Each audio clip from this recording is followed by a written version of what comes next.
Digital arrest, digital डाका, financial fraud सरकार के लिए इस वक्त सबसे बड़ी चुनौती बना हुआ है। 2024 में जनवरी से अप्रैल तक की बात करें तो आपको बताएं 7,40,000 साइबर फ्रॉड के मामले दर्ज किए गए हैं। 1,750 करोड़ रुपए ठग लिए गए हैं और अकेले डिजिटल अरेस्ट, डिजिटल डाके की अगर हम बात करें तो 120 करोड़ रुपए इतने ही कम वक्त में किसी आभासी दुनिया के वर्चुअल अकाउंट के अपराधी ने क्रेडिट करा लिए। पूर्व मिस इंडिया वेस्ट बंगाल को पूरे 6 घंटे डिजिटल अरेस्ट करके रखा गया। ह्यूमन ट्रैफिकिंग, मनी लॉन्ड्रिंग जैसे आरोपों का डर दिखाया गया। समाज में बदनामी के नाम पर ब्लैकमेल किया गया और उसके बाद इन साइबर फ्रॉड्स ने डिजिटल जेल का ताला तब तक नहीं खोला जब तक अपने अकाउंट में मुंह मांगी रकम क्रेडिट नहीं करा ली। Doctor, engineer, manager, teacher, army अफसर, मॉडल, हमारी तहकीकात में डिजिटल डकैती के शिकारों की लंबी लिस्ट थी और चौंकाने वाले उनकी केस हिस्ट्री भी। हमारी तहकीकात में पता चला कि ज्यादातर ने रिटायरमेंट के बाद की बची जमा पूंजी गंवा दी।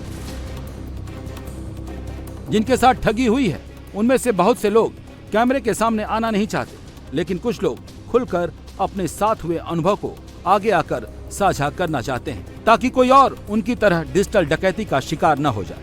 हमारी भी यही अपील है कि इन पीड़ितों के साथ जो बीती है उसे कान खोलकर सुनिए, आंखें टिका कर देखिए, बचिए भी और बचाइए भी, क्योंकि आप तो बेखबर हैं लेकिन साइबर ठगों की आप पर ही नजर है।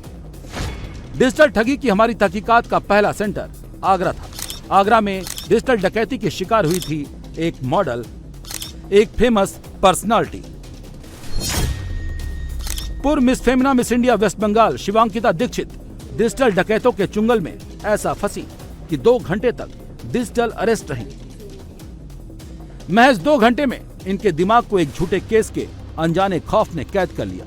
वो कुछ समझ नहीं पाई, जैसा फोन पर, जैसा वीडियो कॉल पर उनसे कहा गया वो करती गई। इन डिजिटल डकैतों ने फोन पर डराकर उनसे 99,000 ट्रांसफर करा लिए। एक्चुअली 2 दिन पहले ही मैं दिल्ली से आई थी घर और अपने काम से, और परसों अचानक मेरे पास दिन में 2 बजे के आसपास मेरे पास एक नॉर्मल कॉल आता है, वॉइस कॉल, और उसमें बोलते हैं कि हम टेलीकॉम डिपार्टमेंट से बोल रहे हैं और आपकी सारी सिम ब्लॉक कर दी जाएंगी क्योंकि आपकी सिम पे इलीगल एक्टिविटीज़ चल रही हैं।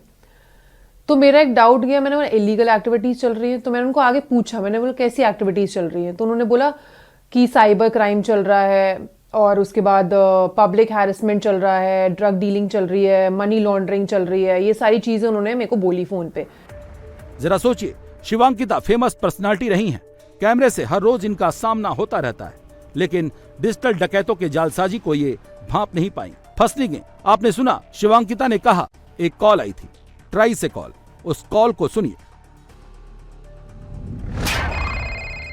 Hello, this is the notification Telecom Regulatory Authority of India. Due to the abnormal usage of your phone number, your service will be suspended within 2. ध्यान रखिएगा, अगर आपके पास भी कोई ऐसी कॉल आती है तो फोन कट कर दीजिएगा। वो नहीं कीजिएगा जो शिवांकिता ने किया, क्योंकि डिजिटल डकैत जैसा मकड़जाल बुनते हैं, जैसा वो लोगों को डराते हैं, अगर आप अलर्ट नहीं रहे तो ये आपका अकाउंट खाली करवा देंगे। शिवांकिता ने हमें अपने साथ हुई पूरी आप बीती सुनाई। आधे घंटे की बात में इन्होंने बताया कि साइबर ठगों ने ठगी के इस खेल को और असली बनाने के लिए बड़े ही शातिर तरीके से एक पूरा चक्रव्यूह रचा। डिजिटल डकैतों का एक बड़ा नेटवर्क होता है, उसकी पूरी एक स्क्रिप्ट होती है, एक एक कैरेक्टर का काम डिसाइड होता है। सारे डिजिटल डकैत ऑनलाइन कनेक्ट रहते हैं, कब कौन सी डायलॉग डिलीवरी करनी है, कब किस कैरेक्टर को इंट्रोड्यूस करना है, पूरा का पूरा स्टोरी बोर्ड बना रहता है। अगर कोई क्रॉस क्वेश्चन करता है तो उसको तुरंत नए एंगल पर डाइवर्ट कर दिया जाता है। इसका मकसद एक रहता है, डराना, धमकाना और अकाउंट खाली करा देना। 3 दिसंबर को ट्राई के नाम से दोपहर में शिवांकिता के पास एक कॉल आई। उस कॉल में कहा गया कि आपका फोन बंद कर दिया जाएगा, आपके फोन से इलीगल ट्रांजैक्शन हुए हैं, आपके आधार कार्ड पर एक नंबर दिल्ली के कनॉट प्लेस से इशू हुआ है जिसका इस्तेमाल blackmailing, money laundering, human trafficking के लिए हो रहा है।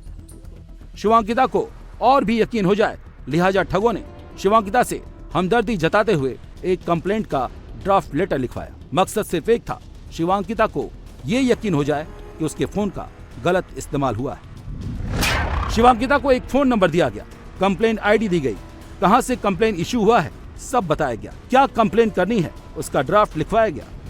आपको एक कंप्लेंट दर्ज करवानी पड़ेगी। ये टेलीकॉम वाले मेरे को फोन पे बोल रहे हैं। 20 मिनट की कॉल था या नॉर्मल कॉल? ये नॉर्मल कॉल था, 20-25 मिनट की वार्तालाप थी ये। और उसके बाद उन्होंने मेरे को बोला कि ये कॉल आगे मैं कंप्लेंट डिपार्टमेंट में फॉरवर्ड करूंगा। तो आप एक पूरा कंप्लेन उन्होंने लिखवाया, कंप्लेन आईडी लिखवाई, आपका ये नंबर है जो कनॉट प्लेस दिल्ली से इशू हुआ है आपकी फेक आईडी पे, और आपकी आईडी कभी लीक हुई होगी तो उस आईडी पे किसी ने नंबर लिया है और उससे ये फ्रॉडुलेंट चल रहा है बेसिकली सारी जगह पे, और हैरेसमेंट चल रहा है। तो मैंने कंप्लेन आईडी सारी चीजें लिखी और उसके बाद मेरे को कॉल फॉरवर्ड कर दी गई किसी और अननोन पे, और उनको बोला कि आप अपना कंप्लेन आईडी नंबर बताइए, सारी बताइए कि आपकी कंप्लेंट दर्ज हो जाए तो आपका नंबर ब्लॉक होने से बंद हो जाएगा। तो मैंने वो सारी चीज़ें उनको लिखवाई।